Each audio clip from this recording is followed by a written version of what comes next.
বাড়তে থাকা দ্রব্যমূল্যের বাজারে রেশনিং ব্যবস্থা চালু সহ ন্যায্য মজুরি আর ৮ ঘন্টা কাজের দাবি করেছেন বিভিন্ন খাতের শ্রমিকরা।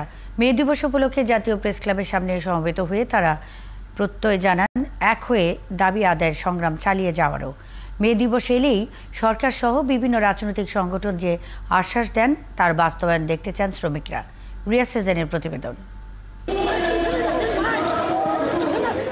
শেকলে বন্দী শ্রমিক নির্যাতনের এই দৃশ্য শিকাগোর কোনো রাস্তায় নয়, বরং প্রতীকী এই দৃশ্য রাজধানীতেই।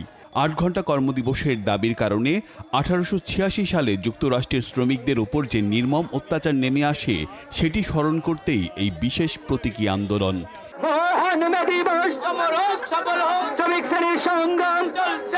বিকাশে কম খরচে ক্যাশ আউটের লিমিট বেড়ে 50,000, প্রিয় এজেন্টও 2টা। মে দিবস উপলক্ষে সকাল থেকেই বিভিন্ন শ্রমিক সংগঠন জাতীয় প্রেস ক্লাব প্রাঙ্গণে জড়ো হয় নিজেদের দাবি নিয়ে। অন্যায় অত্যাচার করে, কথা বের করে দেয়, দুর্ঘটনায় কবলিত শ্রমিকদের উপযুক্ত সহযোগিতা করবে, এটা আমাদের দাবি। পোশাক খাতে মজুরি বৃদ্ধি হলেও শ্রমিকদের দেয়া হচ্ছে বাড়তি কাজের চাপ। হেল্পার নাই, অপারেটরকে সব কাজ করতে হয়। যেটা ঘন্টা আমাদের যে টাকা ছিল 60 পিস, এটা তাই নিয়ে গেছে 90 পিস। ৮ ঘন্টা কর্মদিবস বাস্তবায়নে রেস্তোরাঁ আইনের বাস্তবায়ন চান শ্রমিকরা। চিকিৎসা ও স্বাস্থ্য সুরক্ষার কথা বললেন নির্মাণ শ্রমিকরা। ছিলেন সিএনজি অটোরিকশা, অ্যাপ ভিত্তিক ট্রান্সপোর্ট শ্রমিক সংগঠন, ডেকোরেটর শ্রমিক, গৃহস্থলী শ্রমিক সহ একাধিক শ্রমিক সংগঠন। পুলিশ এবং মালিক যেভাবে জুলুম অত্যাচার করতেছে, এই দেশের জনগণ এবং যাত্রী উপরে চাপ দিতেছি আমরা।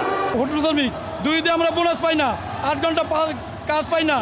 দ্রব্যমূল্য যেভাবে বাড়ছে সেই অনুপাতে বাড়ছে না বেতন ভাতা, ফলে সরকারিভাবে রেশনিং ব্যবস্থা চালুর দাবি ছিল জোরালো। কাজ করবে 8 ঘন্টা, 138 বছরেও এটা গার্মেন্ট সেক্টরে বাস্তবায়ন হয় নাই। সার্বজনীন রেশনিং ব্যবস্থা যাতে সরকার চালু করে। মে দিবস এলেই সরকার যে আশ্বাস দেয় বাস্তবে তার বাস্তবায়ন দেখতে চান শ্রমিকরা। যে ৮ ঘন্টা কর্মদিবসের দাবিতে সূচনা হয়েছিল মে দিবসের, সেই দাবি আজও উচ্চারিত হয় শ্রমিকদের কণ্ঠে। উচ্চারিত হয় ন্যায্য মজুরি, স্বাস্থ্য সুরক্ষা কিংবা শ্রম আইন বাস্তবায়নের কথাও। শ্রমিকরা বলছেন দ্রব্যমূল্যের ঊর্ধ্বগতির বাজারে রেশনিং ব্যবস্থা চালুর কথা। দিবস আসে, দিবস যায়, কিন্তু শ্রমিকদের দাবি স্লোগানেই থেকে যায়। রিয়াজ সেজান, ৭১, ঢাকা।